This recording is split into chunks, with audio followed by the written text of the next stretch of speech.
proper wine for proper heroes. Yeah. Maybe I'm not the most pleasant man, I'll admit it, but...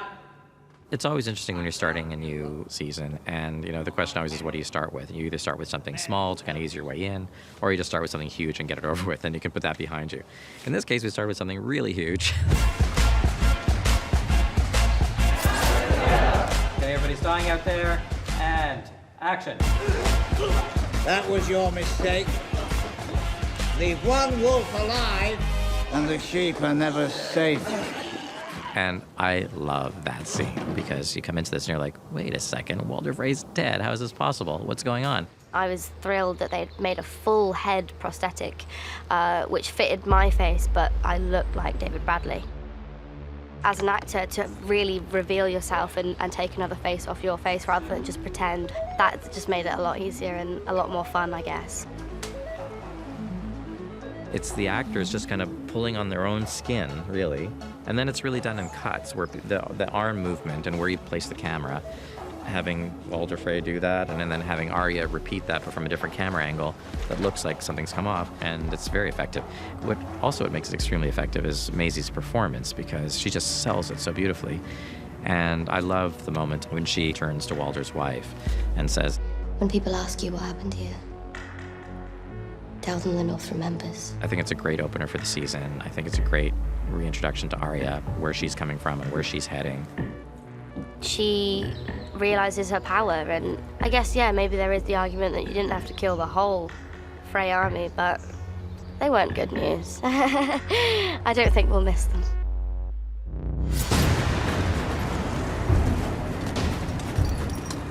I think, starting with the Army of the Dead, basically why that's really important is that this is the common enemy. This is like the bottom line. This is what everybody in the end is going to have to face. It's the enemy that is beyond all enemies. It's like the one thing that nobody really knows how to fight. And so the big question is, are these people going to get their act together? Are they going to figure out a way to fight the big enemy, or are they going to just eat each other alive before that even happens?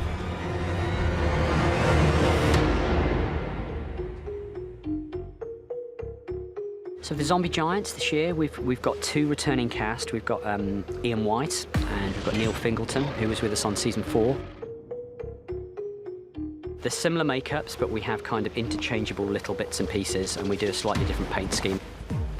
They can have different costume as well. So it's creating 4 different looks.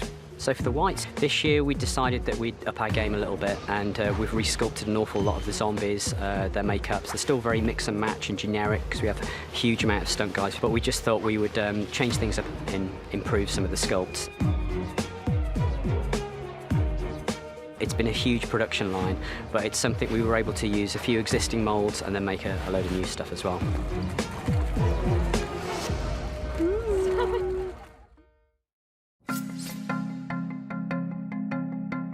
Pretty song. I've never heard it before. It's a new one. Ed Sheeran's got a beautiful voice, and we knew he was a fan of the show, and we knew that Maisie was obsessed with him. So we always thought it would be fun to try to get him into a Maisie scene at some point. When I first got the scene and I was a Lancer soldier and it was Maisie, I just assumed we'd all get killed at the end. Action. I don't want to steal your food. You're not stealing, we're offering. Come on, it's going to be a cold night. Just a nice moment for her to really enjoy human company without lies and trickery. But I think the underlying theme is that, as in any war, the soldiers are just people and we are young boys. She really enjoys just hearing their stories and finding a bit of normality again. And I think she kind of realises that she can just kind of chill, let her guard down, have some food and crack some jokes. So why is a nice girl on our own heading to King's Landing? I'm going to kill the Queen.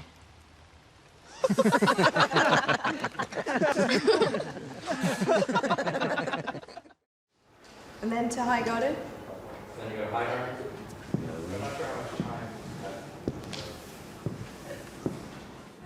What is this?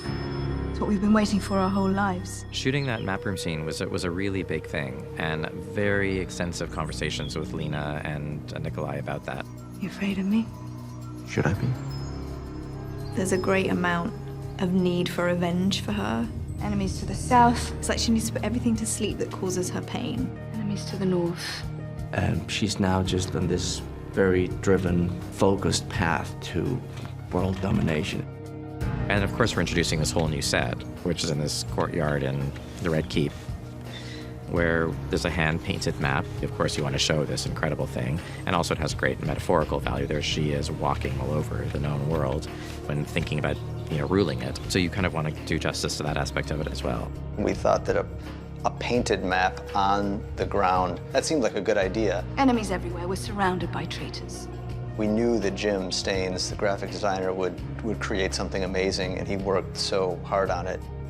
We wanted to have some allusion to the opening title sequence. And that just meant using some of the lettering, some of the imagery, and coming up with good colors, and then working it out basically on a computer. Then we had an image which we could print out, which was the right size. Had to do pseudo-medieval drawings of towns, lots of lettering, lots of conversation with the designer especially. Then we had two guys come in, Dave Packard and Greg Winters, who came in to actually paint the image that I had designed onto the floor. The man who is firmly but politely dismissed at the beginning of the scene by Jamie Lannister is indeed Jim Staines, who designed and created the map to begin with. I don't think being down on his knees for quite so long was as much fun as he thought it would be, but he did well. Very nice. Lovely. Okay, moving on. Seymour.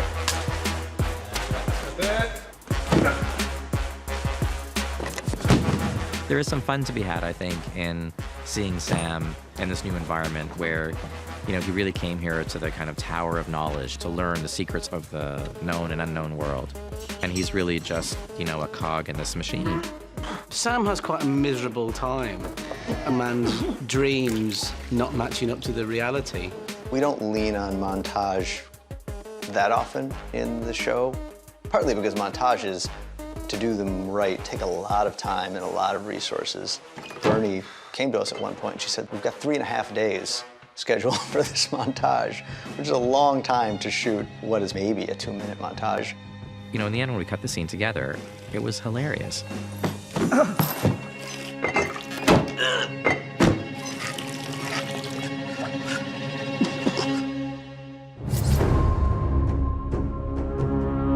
Going back to a place that created you and that was the beginning of you and the end of your family is kind of epic.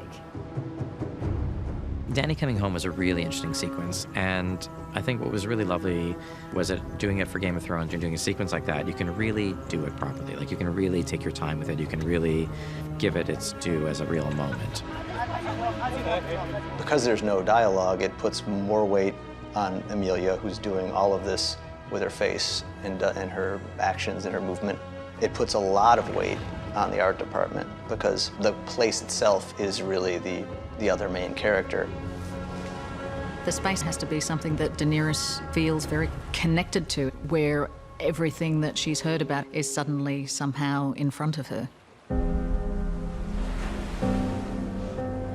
That was exciting to do, and the locations that we shot in Spain for it were absolutely stunningly beautiful. We had to find somewhere that had a certain weight and power to it. And when we arrived at Zumaya Beach, the geological formations there are so unique and so special and so interesting that they have a weight to them that I think none of us could ignore. Actually, quite often, we have to split location for the same scene. The end result was we decided that we could do most of what we wanted to do in 2 locations, split between Spain and Northern Ireland. The arrival is shot in Zumaya. You then get up onto the platform, go up a set of stairs, and then we're on stage here in Belfast. And then once she goes through those doors here, then you pick her up again in San Juan, where she goes up the steps to the castle. Those locations together informed, for me, the whole design of Dragonstone. And it all came from those really unique rock formations, which are so, so special and very unique just to that part of the world.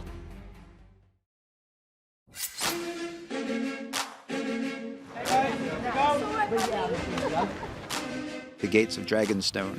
It's probably going to be on film for about 30 seconds, but so much detail and work went into this set. 2 giant dragon heads were carved by our sculpting team,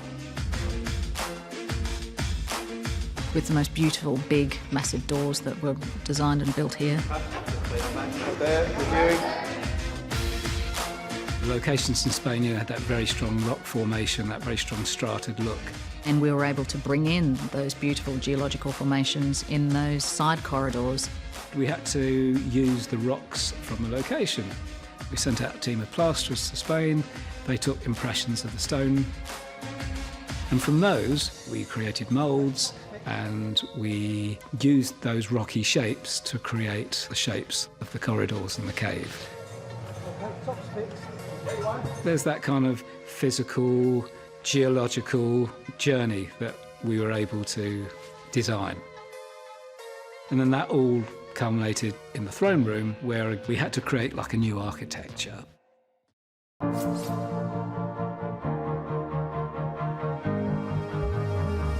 It's a lot of work. It was very, very labour intensive. No, I can do it without looking. It's brilliant. It's going to be dramatic. Yeah, it's really dramatic. Yeah, the angles are fantastic.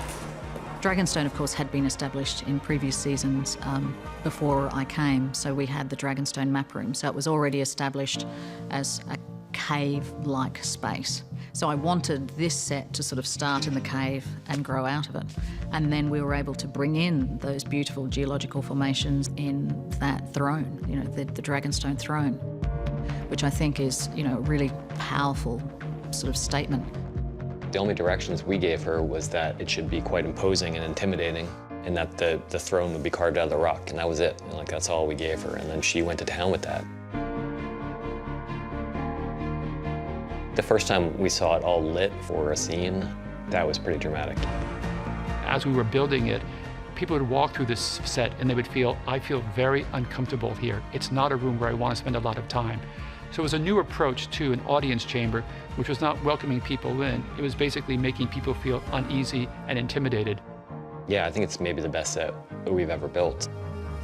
It was really impressive. We couldn't wait to shoot it. The audience chamber is incredible. One of the most staggering sets that I've had the privilege of being in. Every moment of that journey from the ship to the place where she's actually going to stand and plan her conquest, there's a different flavor to each one of those moments.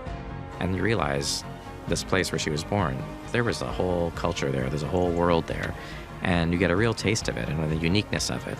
And the coming home is really very dramatic. Shall we begin?